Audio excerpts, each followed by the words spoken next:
Hi friends, మనకి వీడియోలో కనిపిస్తున్న కోలాటంలోని ఈ కోపు పేరు జడకోపు. ఈ జడకోపు చాలా అద్భుతంగా ఉంటుంది. చూసేద్దాము వీడియోలోకి వెళ్ళి.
కోలాటములో జడకోపు అంటే స్టేజీ మధ్యలో గుంజ బాతి, గుంజకు పైన చక్రం లాంటిది కనిపిస్తుంది కదా వీడియోలో.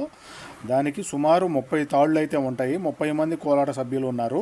30 మంది 30 తాళ్ళతోటి జడ ఎలా అల్లుతారో అలా అల్లే విధానంగా లయబద్ధంగా కోలాటం వేసుకుంటూ తిరుగుతూ ఉంటారు. మాస్టర్ గారి చెప్పిన ప్రకారం, దాని ప్రకారం అల్లటము విప్పటము 2 రకాలు అయితే ఉంటుంది. నేను మరొక వీడియోలో వివరంగా చూపిస్తాను.